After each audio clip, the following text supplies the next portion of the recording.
வணக்கம். திசைகளின் 10 மணி செய்திகள். அந்நிய தொழிலாளர்கள் மீண்டும் எடுக்கப்படுவதை பரிசீலிக்க அரசாங்கம் தயார். அந்நிய தொழிலாளர்களை மீண்டும் எடுப்பது தொடர்பில் அதற்கான விண்ணப்பத்தை திறப்பது குறித்து பரிசீலிக்க அரசாங்கம் தயாராக இருப்பதாக உள்துறை அமைச்சர் டத்தோஸ்ரீ சைஃபுடின் நசுத்தியான் இஸ்மாயில் தெரிவித்துள்ளார். குறிப்பாக தோட்ட தொழில்துறையின் தேவையை கருத்தில் கொண்டு அந்நிய தொழிலாளர்கள் மீண்டும் எடுக்கப்படுவது குறித்து பரிசீலிக்கப்படும் என்று அமைச்சர் குறிப்பிட்டார்.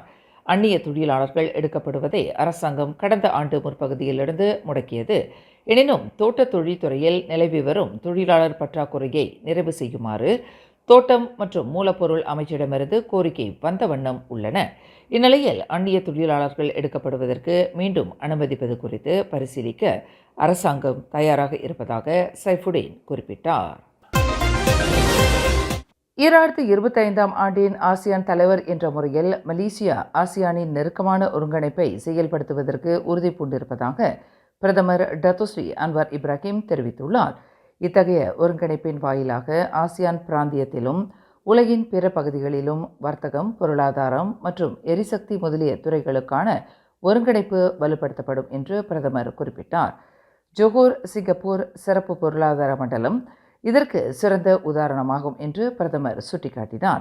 சிங்கப்பூருக்கு அருகில் உள்ள மாநிலம் என்ற நிலையில் ஜொஹோர் தனது ஆற்றல் வாய்ந்த வளங்களின் மூலமாக அதிகமான முதலீட்டாளர்களை கவரும் என்பதுடன் உயரிய மதிப்பிலான பொருளாதார வாய்ப்புகளை உருவாக்கும் என்று பிரதமர் குறிப்பிட்டார். ஜொஹோர் சிங்கப்பூர் சிறப்பு பொருளாதார மண்டலம் தொடர்பில் புத்ராஜயமும் சிங்கப்பூரும் கடந்த ஜனவரி 7 கருத்தணக்க ஒப்பந்தத்தில் கையெழுத்திட்டிருப்பதையும் பிரதமர் விளக்கினார். இந்நாட்டின் தேசிய நீரோடையில் எந்தவொரு சமூகமும் ஓரங்கட்டப்படவில்லை அல்லது ஓரங்கட்டப்படாது என்று பிரதமர் டத்தோஸ்ரீ அன்வார் இப்ராஹிம் உறுதிமொழி தந்துள்ளதாக ஒற்றுமைத்துறை துணை அமைச்சர் சரஸ்வதி கந்தசாமி தெரிவித்தார். அனைத்து சமூகங்களும் நேசத்திற்குரிய மலேசிய மக்களின் ஓர் அங்கமாகும். அவர்கள் அனைவரையும் அரவணைத்துச் செல்வதே டத்தோஸ்ரீ அன்வார் தலைமையிலான நடப்பு அரசாங்கத்தின் முதன்மை நோக்கமாகும் என்று சரஸ்வதி குறிப்பிட்டார். இன்று மாலை 4 மணி அளவில் கோலாலம்பூர் சவுக்கிட் எண் 46A லோரோங் ஹஜி தாய் ஒன்றில் மலேசிய பொது சுகாதார மற்றும் சமூக நலன் அமைப்பின் ஏற்பாட்டில் நடைபெற்ற 2025 ஆண்டு பொங்கல் விழாவில் கலந்து கொண்டு உரையாற்றுகையில் துணை அமைச்சர் சரஸ்வதி மேற்கண்டவாறு கூறினார். பொங்கல் விழா உழைப்பின் உயர்வினை உலகிற்கு உரைத்திடும் அறுவடை திருநாள் மட்டுமின்றி மக்களிடையே ஒற்றுமையையும் சகோதரத்துவத்தையும் வலுப்படுத்தும் நன்னாளாகும். இந்நாளில் பிரதமர் டத்தோஸ்ரீ அன்வார் மற்றும் தமது ஒற்றுமை அமைச்சின் பொங்கல் வாழ்த்தினை மக்களுக்கு கொண்டு சேர்ப்பதில் தாம் மகிழ்ச்சி கொள்வதாக சரஸ்வதி தெரிவித்தார். முன்னதாக பொங்கல் வைக்கும் நிகழ்விற்கு வருகை புரிந்த துணை அமைச்சருக்கு மலர் மாலை தூவி ஏற்பாட்டுக் குழுவினர் மகத்தான வரவேற்பை நல்கினர். பாரம்பரியப்படி மண்பானையில் பொங்கல் வைக்கப்பட்ட இந்த நிகழ்வில் சுற்று வட்டாரத்தைச் சேர்ந்த அதிகமானோர் கலந்து கொண்டதுடன் நிகழ்விற்கு சிறப்பு சேர்க்கும் வகையில் மயிலாட்டம், ஒயிலாட்டம் என மேளதாள இசையுடன் நிகழ்வுகள் படைக்கப்பட்டன. தொழிலாளர் சேமநிதி வாரியமான EPF தனது மலேசியா ஏர்போர்ட் ஹோல்டிங்ஸ் பிரஹாட் பங்குகளை மிக குறைந்த விலையில் விற்பனை செய்துவிட்டு மிக குறுகிய காலத்திலேயே கூடுதல் விலைக்கு மீண்டும் வாங்கியது தொடர்பில் மலேசிய ஊழல் தடுப்பு ஆணையமான SPRM விசாரணை செய்ய வேண்டும் என்று மாசிசாவும் கராக்கானும் கேட்டுக்கொண்டுள்ளது. பங்குகள் விற்பனையிலும் கொள்முதலிலும் EPFின் உள் ஆட்கள் சம்பந்தப்பட்டிருக்கக்கூடும் என்று சந்தேகிக்கப்படுவதால் அது குறித்து விரிவான விசாரணையை SPRM மேற்கொள்ள வேண்டும் என்று மாசிசா மத்திய செயலவை உறுப்பினர் குவேக் தாய் சியோங் கேட்டுக்கொண்டுள்ளார். MAHP பங்குகள் விற்கப்பட்ட விலைக்கும் அவற்றை மீண்டும் வாங்கிய விலைக்கும் நிறைய வேறுபாடுகள் உள்ளன. இதில் நலன் சார்ந்த அம்சங்கள் இருக்கக்கூடும் என்று தாங்கள் சந்தேகிப்பதாக கராக்கான் தலைவர் டொமினிக் லாவ் தெரிவித்துள்ளார். சுமார் 10 லட்சம் ரிங்கிட் லஞ்சம் பெற்றதாக சந்தேகிக்கப்படும் நிறுவனம் ஒன்றின் இயக்குனர் ஒருவரை மலேசிய ஊழல் தடுப்பு ஆணையமான SPRM கைது செய்துள்ளது. தொழிலாளர்களுக்கு உணவு, பானம் விநியோகம் தொடர்பில் 900 மில்லியன் ரிங்கிட் மதிப்புள்ள டெண்டரில் துணை குத்தகையை பெற்றுத் தருவதாக கூறி அந்த இயக்குனர் 10 லட்சம் ரிங்கிட்டை லஞ்சமாக கேட்டு பெற்றதாக தகவல்கள் கூறுகின்றன. நேற்று புதன்கிழமை கைது செய்யப்பட்ட அந்த இயக்குனர் இன்று புத்ராஜயா மேஜிஸ்ட்ரேட் நீதிமன்றத்தில் நிறுத்தப்பட்டார். அவரை வரும் திங்கட்கிழமை வரை தடுப்பு காவலில் வைப்பதற்கு SPRMற்கு நீதிமன்றம் அனுமதி வழங்கியுள்ளது. சரவா மாநிலத்தில் ஒளிபரப்பு நிறுவனம் ஒன்று சம்பந்தப்பட்ட சட்டவிரோத பணமாற்றம் தொடர்பில் மாநகர் மன்ற முன்னாள் டத்தோ பண்டார் உட்பட 4 கைது செய்யப்பட்டுள்ளதாக போலீஸ் படை தலைவர் தான் ஸ்ரீ ரசருடீன் ஹுசைன் தெரிவித்துள்ளார். சரவா குச்சிங்கில் மேற்கொள்ளப்பட்ட 2 வெவ்வேறு சோதனைகளின் வாயிலாக புக்கிட் அமான் போலீஸ் தலைமையகத்தின் சட்டவிரோத பணமாற்றம் தடுப்பு பிரிவு போலீசார் இந்த கைது நடவடிக்கையை மேற்கொண்டிருப்பதாக ஐஜிபி விளக்கினார்.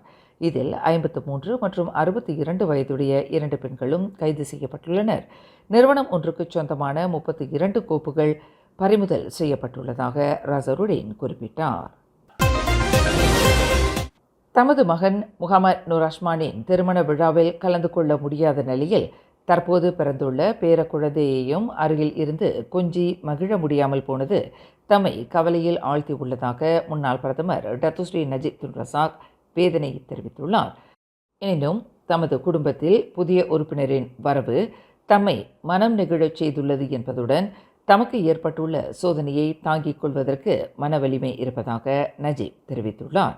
பேரக்குழந்தை பிறந்த செய்தியை கேட்டு தமது கண்கள் குளமாகியதாக இன்று வியாழக்கிழமை தமது முகநூலில் பதிவேற்றம் செய்த ஒரு செய்தியில் நஜீப் மேற்கண்டவாறு குறிப்பிட்டுள்ளார். கோலாலம்பூர் மாநகரில் ஆபத்து நிறைந்த இடருக்குரிய 28 மரங்கள் வெட்டப்பட்டு விட்டதாக மாநகர் மன்ற தலைவர் Dato Bandar doctor Maimuna Sharif தெரிவித்துள்ளார்.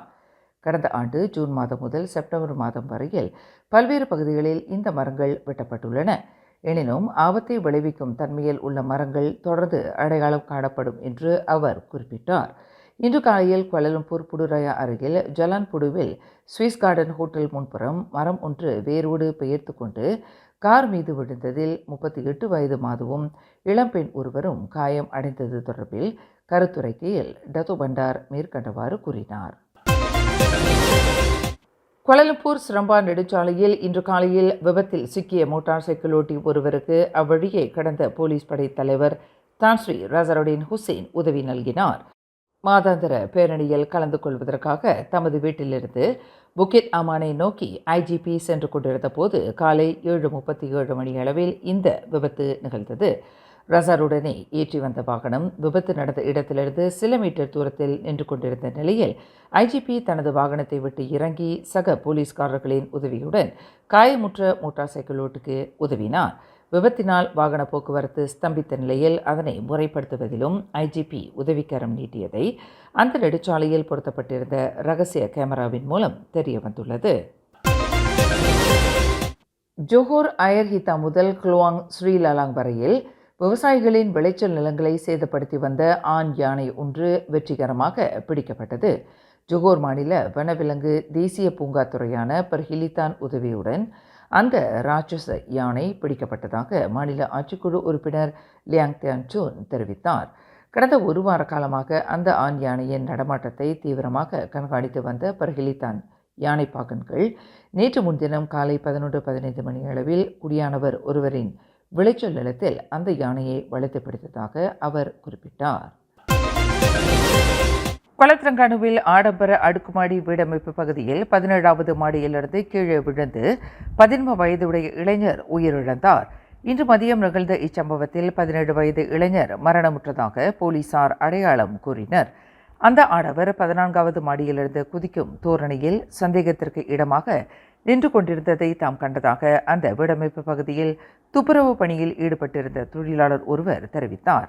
இச்சம்பவத்தில் குற்றத்தன்மை இல்லை என்ற போதிலும் போலீசார் தொடர்ந்து விசாரணை செய்து வருவதாக கொலத்ரங்கானு மாவட்ட போலீஸ் தலைவர் ஏசிபி அஸ்லி முகமது குறிப்பிட்டார்.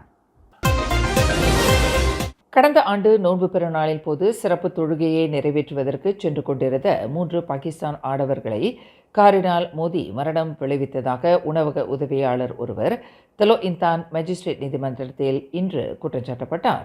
உள்ளூரைச் சேர்ந்த 37 வயது முகமது அசீசுல் பஷீர் என்ற அந்த நபர் மேஜிஸ்ட்ரேட் நைடாத்துல் அதீரா அஸ்மான் முன்னிலையில் நிறுத்தப்பட்டு குற்றச்சாட்டு வாசிக்கப்பட்டது. கடந்த 2024ஆம் ஆண்டு ஏப்ரல் 10ஆம் தேதி ஹிலேர்பெரா ஜலன் தலோ இந்தான் பீடோர் சாலையின் 16வது கிலோமீட்டரில் முகமது அசீசுல் இக்குற்றத்தை புரிந்ததாக நீதிமன்றத்தில் தெரிவிக்கப்பட்டது. குற்றவாளி என்று நிரூபிக்கப்பட்டால் 7 ஆண்டு சிறை மற்றும் கூடியபட்சம் 50,000 ரிங்கிட் அபராதம் விதிக்க வகை செய்யும் 1987 ஆண்டு போக்குவரத்து சட்டத்தின் கீழ் அந்த உணவக உதவியாளர் குற்றச்சாட்டை எதிர்நோக்கியுள்ளார். மேலும் செய்திகளை தெரிந்து கொள்ள கீழே இருக்கும் பெல் பட்டனை அழுத்துங்கள்.